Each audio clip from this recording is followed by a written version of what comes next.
قل یا عبادی الذین اسرفوا علی انفسہم لا تقنطوا من رحمت اللہ ان اللہ یغفر الذنوب جمیعا۔ اے محبوب، میرے بندوں کو خوشخبری سنا دیں جو اپنے اوپر گناہ کی صورت میں ظلم کر بیٹھے ہیں کہ اللہ کی رحمت سے کبھی بھی نا امید مت ہونا۔ وہ اتنا بڑا ہے، اتنا با اختیار ہے، اتنا صاحب قدرت ہے کہ وہ تمہارے سارے گناہوں کو معاف فرما سکتا ہے اور معاف فرما دے گا۔ رمضان المبارک بڑی تیزی کے ساتھ اپنے اختتام کی طرف رواں دواں ہے۔ عشرہ جہنم سے آزادی میں داخل ہو جائے گا۔ ویسے تو پورے کا پورا رمضان المبارک ہی برکتوں والا ہے، لیکن یہ جو آخری عشرہ ہے خاص فضیلتیں رکھتا ہے، جس کے اندر اللہ رب العزت نے لیلۃ القدر کو رکھا کہ دنیا اعتکاف کرے، اس کو تلاش کرے۔ جو اعتکاف نہیں کرتے وہ بھی راتوں کو اٹھ کے عبادت کریں اور اس کو تلاش کریں۔ نیکیوں کا موسم آ گیا ہے۔ پھلوں کا موسم آتا ہے نا تو انسان کہتا ہے کہ فلاں پھل کا موسم ہے، بڑی شدت سے انتظار کرتے ہیں کہ آم کا موسم آ گیا تو اچھے آم مل جائیں گے اور اچھے داموں میں مل جائیں گے۔ رمضان المبارک سارے کا سارا اور بالخصوص یہ آخری عشرہ جو جہنم سے آزادی کا عشرہ ہے، یہ نیکیوں کے پھلوں کا موسم ہے۔ پہلے 10 دن اللہ کی رحمتیں چھم چھم برستی ہیں اور اس کے بعد یہ دوسرے عشرے کے اندر مغفرت میں داخل ہو جاتی ہے۔ اس کا یہ مطلب نہیں ہوتا کہ پہلے عشرے میں رحمت نازل ہوتی ہے تو دوسرے عشرے میں خدا نخواستہ اللہ رحمت کو روک دیتا ہے۔ نہیں، رحمتیں اسی طرح رہتی ہیں اور وہی رحمت معافی کی شکل اختیار کر لیتی ہے۔ عشرہ مغفرت شروع ہو جاتا ہے، اللہ رب العزت بندوں کی مغفرت فرماتا ہے، اور پھر وہی مغفرت کس کو کہتے ہیں؟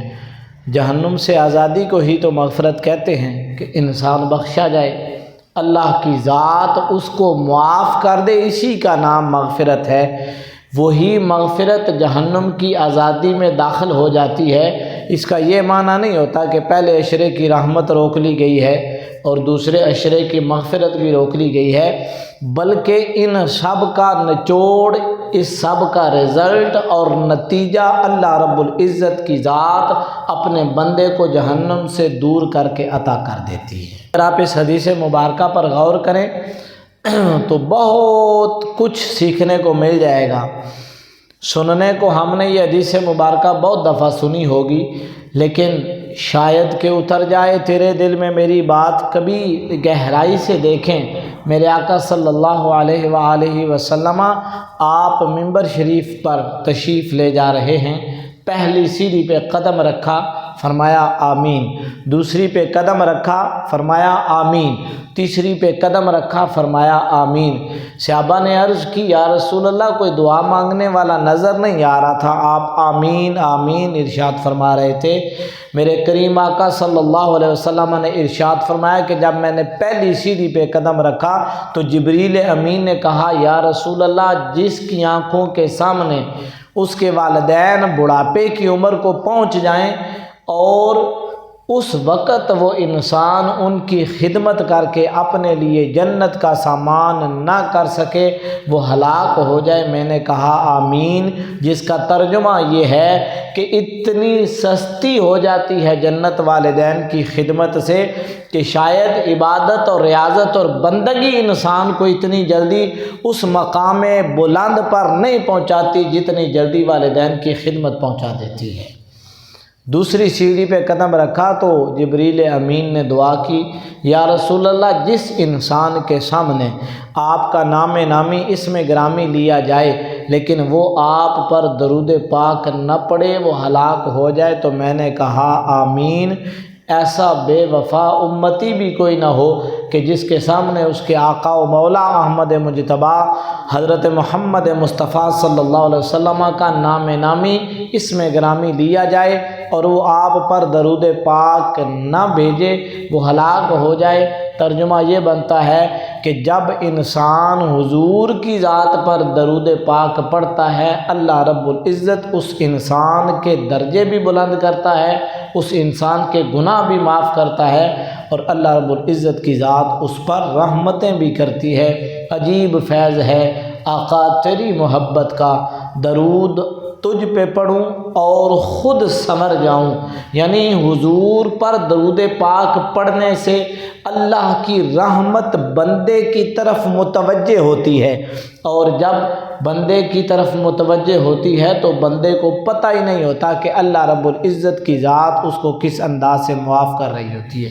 وہ مانگ نہیں رہا ہوتا، ایک ہے دعا مانگنا کہ مالک تو مجھے معاف فرما دے، ایک یہ ہے کہ دعا کا وقت بھی انسان درود پاک میں لگا رہا ہے، اور اس کی برکت یہ ہو رہی ہے کہ اللہ رب العزت بغیر مانگے انسان کو معاف فرما رہا ہے۔ یہ میرے آقا صلی اللہ علیہ وسلم پر درود پاک بھیجنے کی برکت ہے۔ آپ درود پاک پڑھ رہے ہیں تو یہ مت سوچیں کہ ہم دعا مانگتے تو اللہ رب العزت ہمیں کچھ عطا کر دیتا، شاید آپ کے دعا مانگنے سے آپ کو وہ کچھ نہ ملے جو حضور کی ذات پر درود پاک بھیجنے سے اللہ رب العزت بندے کو عطا فرما دیتا ہے۔ اور تیسری سیڑھی پر قدم رکھا تو میں نے کہا آمین۔ تیسری سیڑھی پر قدم رکھتے ہوئے جبریل امین نے کہا یہ وہ بات ہے، یہ وہ نقطہ ہے جس کی طرف میں آپ کو لے کے آنا چاہتا تھا، جو ہمارے آج کے عنوان کے ساتھ جڑا ہوا ہے۔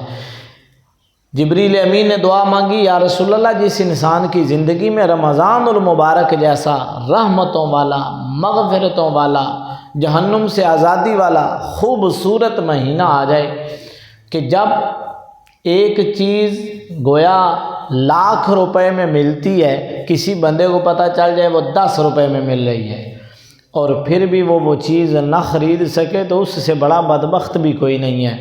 انسان کے لیے اتنی سستی مسلمان کے لیے اللہ کی ذات جنت کر دیتی ہے کہ بس ایک دفعہ رب کی بارگاہ میں آ کر ندامت کے آنسو بہا کر اس سے معافی مانگیں، وہ رب بڑا کریم اور رحیم ہے، وہ فوراً اپنے بندے کی پکار سن کے اسے معاف فرماتا ہے۔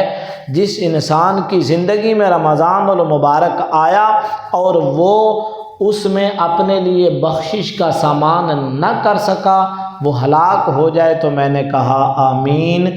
ترجمہ یہ بنتا ہے کہ گویا رمضان المبارک میں اللہ رب العزت کثرت کے ساتھ انسان پر رحم فرماتا ہے، کثرت کے ساتھ اللہ رب العزت کی ذات جہنم سے آزاد کرتی ہے، بندوں کو مغفرت عطا کرتی ہے۔ اگر اس پیکج میں بھی انسان اپنے لیے مغفرت کا سامان نہ کر سکے، اس سے بڑا بدبخت بھی کوئی نہیں ہے۔ اتنی سستی ہو جاتی ہے جنت۔ جیسے میں نے پہلے کہا کہ ایک چیز ہے، آپ کو پتہ ہے کہ وہ آپ کی قوت خرید نہیں، آپ وہ خرید نہیں سکتے، آپ کے پاس اتنے پیسے نہیں ہیں، لیکن آپ کے دل کی خواہش ہے کہ اگر میرے پاس یہ اتنے پیسے ہوتے نا تو میں خرید لیتا۔ بہت ساری خواہشیں ہیں نا انسان کے دل کے اندر جنم لیتی ہیں، لیکن خواہش کا پیدا ہونا یہ فطری امر ہے، لیکن لازمی نہیں کہ ہر خواہش انسان کی پوری بھی ہو۔ ہزاروں خواہشیں ایسی کہ ہر خواہش پہ دم نکلے، بہت نکلے میرے ارمان لیکن پھر بھی کم نکلے۔ تو خواہشات انسان کے اندر بہت ساری ہوتی ہیں، لیکن انسان کی ہر خواہش پوری نہیں ہوتی۔ اللہ ہمیں معاف کر دے۔ دنیا کی زندگی تو جیسی کیسی گزر گئی، کو گناہوں کے اندر، کچھ نیکیوں کے اندر، نیکیاں کم ہوئیں، گناہ زیادہ ہوئے۔ اب یہ زندگی تو ختم ہو جانی ہے، عارضی سی ہے، پھر آگے آنے والی زندگی ہے وہ ختم ہونے والی نہیں ہے۔ وہ تو کہتا ہے نا میں نے بھیجا اس لیے ہے لیبلوکم ایکم احسن عملا، میں تو دیکھنا چاہتا ہوں تم میں سے نیک عمل کر کے کون آتا ہے۔ اللہ کو ہمارے نیک عملوں کی ضرورت تو نہیں، ہمارے نیک عملوں کی ضرورت ہماری ذات کو ہے کہ اللہ رب العزت اس کے ذریعے ہماری مغفرت فرماتا ہے۔ وہ فرما رہا ہے کہ میں دیکھنا چاہتا ہوں کہ تم کر کے کیا آتے ہو۔ ایسی خواہش رکھتا ہے ہر انسان میرے سمیت کہ اللہ مجھے معاف کر دے، اللہ کی ذات مجھے بخش دے، اللہ کی ذات مجھے جہنم سے آزاد کر دے۔ یہ نمازیں کس لیے ہیں؟ یہ روزے کس لیے رکھتے ہیں؟ یہ حج کس لیے کرتے ہیں؟ یہ عمرے کس لیے کرتے ہیں؟ یہ تسبیحاں کس لیے پڑھتے ہیں؟ سارے اسی کوشش میں ہے نا کہ اللہ کی ذات ہمیں معاف کر دے، ہمارے گناہوں پر پردے رکھے، ہمیں بخش دے۔ اور رمضان المبارک میں وہ خود کہہ رہا ہے کہ اگر ندامت کے آنسو اپنی آنکھ پر سجا کر تو میری بارگاہ میں حاضر خدمت ہوگا نا تو میں تیرے گناہوں کی طرف نہیں دیکھوں گا۔ وسعت رحمتی کل شیء، میری رحمت کائنات کی ہر شے سے وسیع ہے۔ اگر تیرے گناہ دنیا میں ریت کے ذروں سے بھی زیادہ ہوں اور سمندر میں پانی کے قطروں سے بھی زیادہ ہوں، ان اللہ یغفر الذنوب جمیعا، اللہ تیرے سارے گناہوں کو معاف فرما دے گا۔ تو ہر انسان اپنے دل میں کچھ نہ کچھ خواہشات ضرور پالتا ہے، اور ہر شخص کی خواہش یہ ہے کہ اللہ ہمیں معاف کر دے۔ اب وہ خواہش پوری ہونے جا رہی ہے۔ انسان کو جو چیز بہت محنت کے ساتھ بھی نہیں مل رہی تھی وہ سمجھے مفت میں لٹ رہی ہے، اگر پھر بھی انسان اپنے لیے مغفرت کا سامان نہ کر سکے تو اس انسان سے بڑا بدبخت بھی کوئی نہیں ہے۔ اگر لاکھ روپے کی چیز آپ کو 10 روپے میں مل رہی ہو، اس کے باوجود آپ نہ خرید سکیں اور آپ کی خواہش بھی ہو کہ وہ میرے پاس ہو، تو آپ کے سامنے آ بھی جائے اور آپ جان بوجھ کر خرید نہ سکیں اس کو، تو پھر آپ سے بڑا نکما بھی کوئی نہیں ہے۔ اللہ کی ذات تھوک کے حساب سے سیل لگی ہوئی ہے مغفرت کی کہ بندو رمضان المبارک میں نے اپنی رحمت کے سارے دروازے کھول دیے ہیں۔ مغفرت کا عشرہ گزرا، جہنم سے آزادی کا عشرہ آ رہا ہے۔ کبھی ہاتھوں کو اٹھا کر کہہ دینا اللہم اجرنی من النار، مالک مجھے جہنم سے آزادی عطا فرما دے۔ جب انسان اللہ کی بارگاہ میں معافی مانگتا ہے نا تو اللہ بڑا فخر کرتا ہے۔ آپ کوئی ملازم رکھتے ہیں، وہ کتنی غلطیاں کرتا ہے، اب آپ اسے معاف نہیں کرتے، آپ کو بہت غصہ ہے، لیکن وہی ملازم اگر کبھی ہاتھ جوڑ کر، سر کو جھکا کر، آنکھوں میں آنسو سجا کر آپ کے سامنے اپنی غلطی کا اعتراف کرتے ہوئے کھڑا ہو تو کبھی کبھی آپ کو اس پہ ترس آ ہی جاتا ہے، آپ کو اس پر رحم آ ہی جاتا ہے اور آپ اسے معاف کر ہی دیتے ہیں۔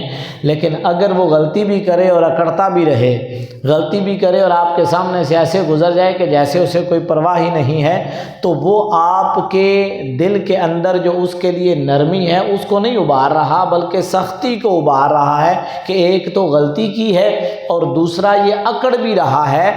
اس طرح غلطی کی معافی نہیں ہوتی۔ بالکل اسی طرح جب آپ اپنے گناہوں کا اعتراف بھی کریں گے، اپنے گناہوں پر نادم اور شرمندہ بھی ہوں گے، اس کے بعد جب آپ اس حالت میں رب کی بارگاہ میں آئیں گے تو اللہ رب العزت کی ذات انسان کو معاف فرما دے گی۔ مانگیں تو صحیح، اپنی جولی کو اس کے سامنے پھیلائیں، اپنا دامن دراز تو کریں، کبھی ہاتھ اس کے آگے پھیلائیں تو صحیح، کبھی تنہائی میں بیٹھ جائیں، پورا مہینہ نہ صحیح ایک دن اٹھیں، یا یہ جو طاق راتیں آ گئی ہیں ان طاق راتوں میں کم از کم یہ معمول تو بنائیں کہ ہم سحری کرنے کے لیے جب اٹھیں گے تو آدھا گھنٹہ، صرف 1 گھنٹہ پہلے اٹھ جائیں گے اور اس میں صرف ایک ہی کام کریں گے، اپنا سر سجدے میں رکھ کے کہیں گے مالک ہمیں معاف کر دے، مالک یہ تیرا رحمتوں والا، برکتوں والا اور مغفرتوں والا ماہ مبارک ہے، مالک کائنات تو ہمیں معاف فرما دے۔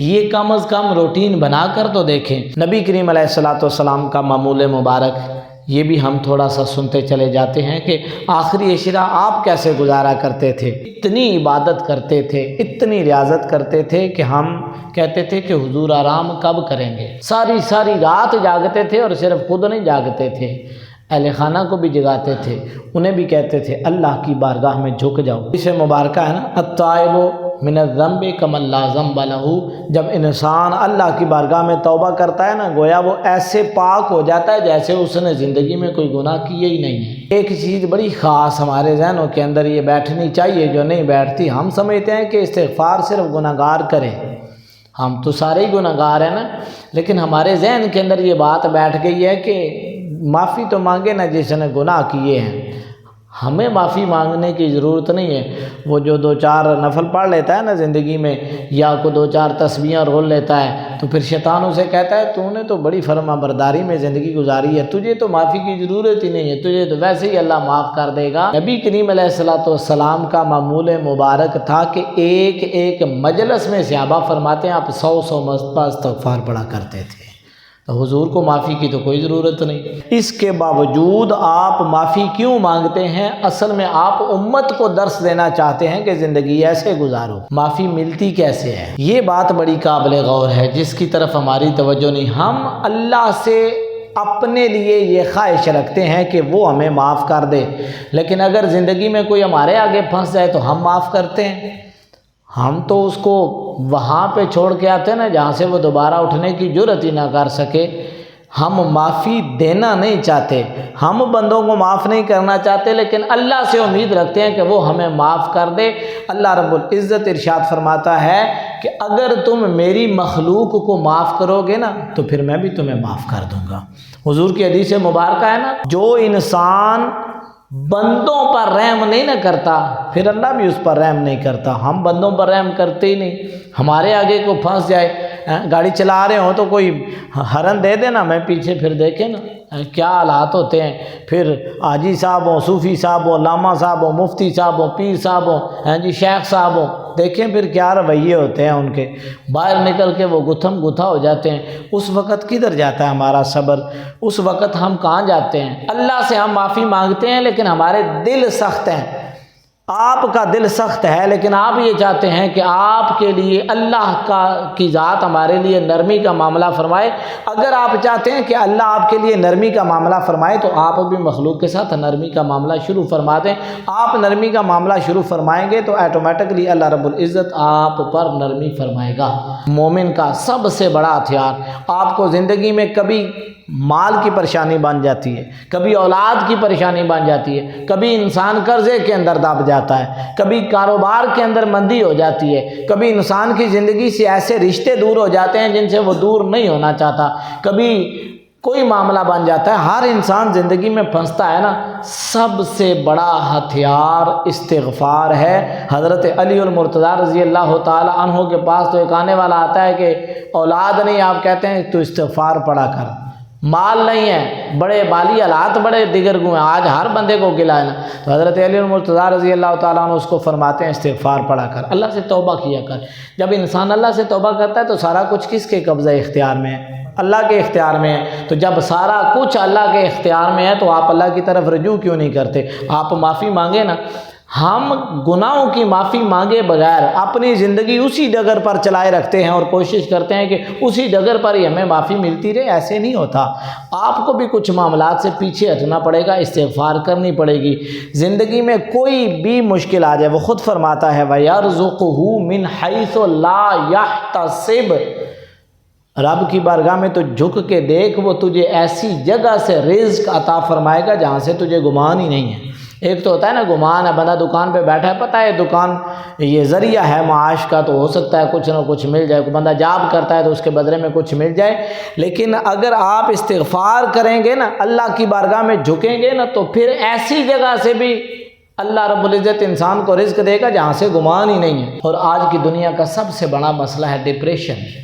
ہر بندہ ڈپریشن کا شکار، ہر بندہ پریشانی کا شکار، ہر بندہ ذہنی تناؤ کا شکار ہے۔ اللہ کی ذات نے بڑا خوبصورت نسخہ دیا، ہماری کبھی توجہ نہیں ہوئی۔ ہم سمجھتے ہیں کہ سکون دوائی میں ہے، ہم سکون سیرپ کے اندر ڈھونڈتے ہیں، ہم سکون ڈھونڈتے ہیں کسی بڑے ڈاکٹر کے پاس، ہم سکون ڈھونڈتے ہیں کسی بڑے سرجن کے پاس۔